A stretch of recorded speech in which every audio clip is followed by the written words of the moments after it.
Welcome to Authentically Aligned, a wellness space where we speak on all things wellness, from fitness and nutrition to meditation and mindfulness, nervous system regulation, healing, growth, self-help, and so much more. If you are a new listener, welcome to the podcast. And if you are a returning listener, thank you so much for your love and support. And I want you to know that I'm sending you that same love and support right back. Today, my question for you is, are you growing or are you making yourself comfortable? And as we move through today's conversation, we're going to better understand how self-sabotage isn't the only way that we hold ourselves back. Sometimes we are enabling ourselves out of growth. And it's important for us to understand the moments where we're doing this and how we allow ourselves to stop holding ourselves back and how we propel ourselves forward. There's absolutely a difference between self-sabotage and self-enabling. And self-enabling comes from good intent. It comes from a space of self-care. It comes from a place of self-compassion.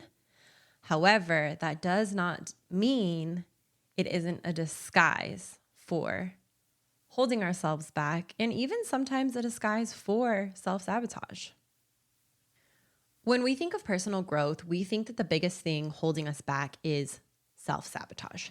We think about the fear, we think about the doubt, the insecurity, and the what ifs. But what if what's keeping us stuck isn't only self-sabotage, but what if it's something that speaks much more quietly? It's something that even looks like self-love. And sometimes the greatest barrier to your growth isn't working against yourself, but it's becoming so comfortable that you stop challenging yourself. Being authentically aligned isn't about constantly pushing yourself, but it's also not about constantly protecting yourself. It's about having the wisdom, the understanding to know which one we need in every single moment. Self-sabotage is something that I think most of us, or many of us, are all too familiar with. But in case it's not something that you're familiar with, what does self-sabotage look like? Self-sabotage can look like procrastination, perfectionism, negative self-talk, doubting yourself, quitting before you even start, avoiding opportunities, fear of failure, and fear of success. Self-sabotage is usually fear disguised as a behavior.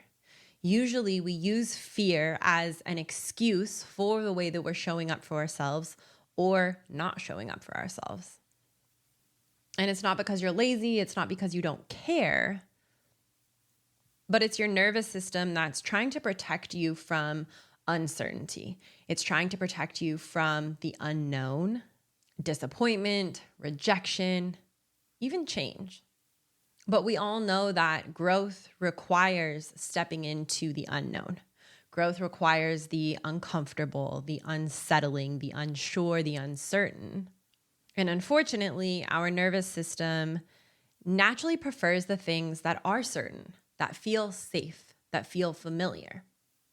Even though most times what is familiar is the exact thing that's no longer serving us or preventing us from actually growing.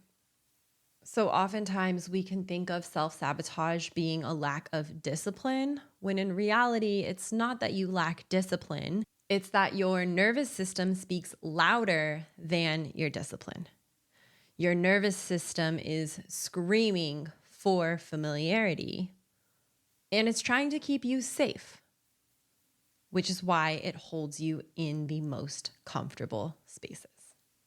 But having understanding of how your self-sabotage plays into your discipline, it's important for you to build the muscle of discipline so that in moments where your nervous system is trying to say something, you're able to still continue with your discipline. You're able to still take action. You're able to still move forward despite the uncomfortable feelings that your body is feeling. Now, let's talk about self-enabling, because self-enabling is different. It comes disguised different, but it shows up very similarly. Self-enabling isn't working against yourself. At least we don't believe that we're working against ourselves. But what it is it's quietly giving you permission to stay where you are. It speaks to us in a much kinder way, a much softer way, a much quieter way, which allows us to dismiss and excuse some of our behaviors with grace, compassion, and understanding. It can sound like, I'll start Monday. I'll give myself the weekend and I'll start Monday. It can sound like, I deserve another day off. I deserve more rest. It can sound like, I'm protecting my peace. I'm honoring the space that I'm in right now. And maybe even, I'm just not ready yet. And the difficult part about this is that sometimes those statements, sometimes the grace, the self-compassion is exactly what we need in that moment. But other times, their fear wearing the disguise of self-compassion. And the question isn't what you're saying, but the question is, why are you saying it? Do you actually need another day off? Or are you subconsciously scared? Are you subconsciously afraid of what is to come when there is success? Are you not ready to grieve the old version of yourself? And when will you be ready? Because you're never fully ready for anything. And when you wait until you're ready, most times you wait until it's too late. Now, what happens when self-compassion becomes an excuse? There is a balance that needs to occur between giving ourselves compassion and practicing accountability.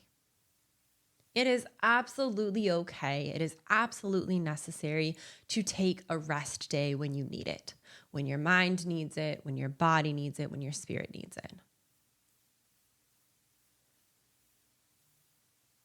But it's also just as important to be able to hold yourself accountable and to pull yourself out of the self-compassion and hold yourself to a higher standard. Because if you self-compassion everything in your life, you're never going to be at a space where you feel your greatest. You're always going to be in a mediocre space. So unless you're challenging yourself, unless you're pushing yourself, unless you're holding yourself accountable, you cannot expect greatness from yourself.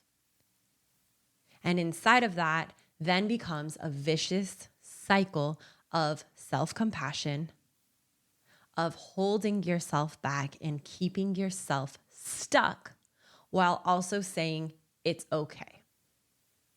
Being able to discern whether you truly need rest or you're practicing avoidance because you don't want to do something, or you're not good at something, or you don't know how to do something. Using your discernment when it comes to what it looks like to set boundaries versus completely isolating yourself. You can isolate yourself so hard. You can set boundaries so hard that you end up isolating yourself. Are you giving yourself grace or are you making excuses? And when you're so used to giving yourself grace, you don't recognize that you are making excuses. There's a difference between practicing acceptance and settling. And the difference is that when you're settling, you know that you could have showed up to a better capacity. You could have showed up as a better version of yourself, but instead you chose to settle. Acceptance looks like knowing that you showed up as the absolute best version of yourself. You gave it your all. You showed up to your highest capacity, and it wasn't what you wanted. It wasn't what you expected. It wasn't what you thought it would be. That is acceptance. Being okay with it not being what you thought it was going to be, despite giving it your all. Growth requires you to be gentle. It requires self-compassion. It requires understanding because you can't consistently be beating yourself up. But growth also requires honesty. And inside of that honesty comes accountability and then responsibility. There's a difference between taking accountability and taking responsibility. And taking accountability looks like understanding and being able to admit, but responsibility is, what are you going to do about it? What changes are you going to make so that you can say that you're accountable and that you're willing to make change as you hold yourself accountable? Understanding that real self-compassion doesn't mean that we're never going to experience uncomfortable moments. If you are not experiencing any uncomfortable moments in your life, there's a problem, because that means you're not growing. That means you're staying stuck.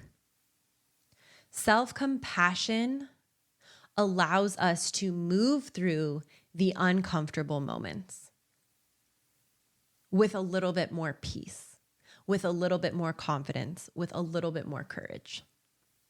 An important reminder that we all need to hear time and time again: discomfort is not the enemy. We assume that when things feel uncomfortable, it isn't right. It must be misaligned. This can't be. But if we shy away from every uncomfortable moment, we stay exactly the same day after day after day after day. Discomfort is not always a warning sign. Discomfort is often proof that you are stretching and growing beyond what you have always known. Think about the last time that you had a difficult conversation. I would imagine the conversation was uncomfortable. But think about how you felt after the conversation. Maybe you still felt uneasy or unsteady. But after having that uncomfortable conversation, you felt different. You felt new.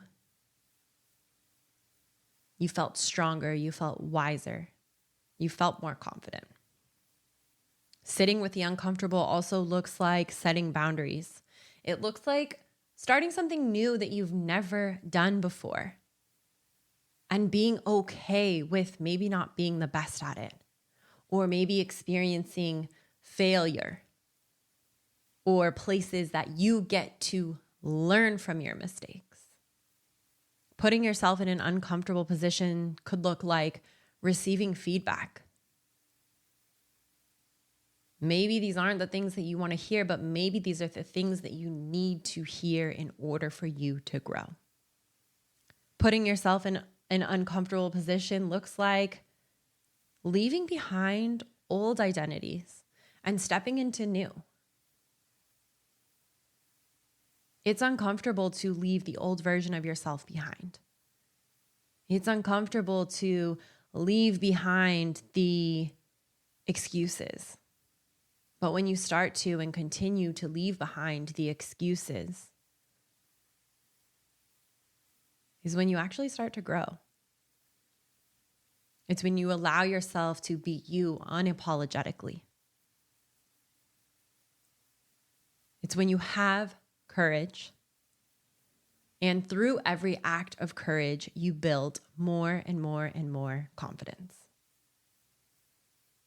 Trust within yourself. Not every uncomfortable sign is a sign that you're not growing. It's not always a sign to stop. And more times than not, it's a sign that you're finally growing. Let's talk about questions that help us to discover if we're allowing ourselves to grow or if we're self-enabling.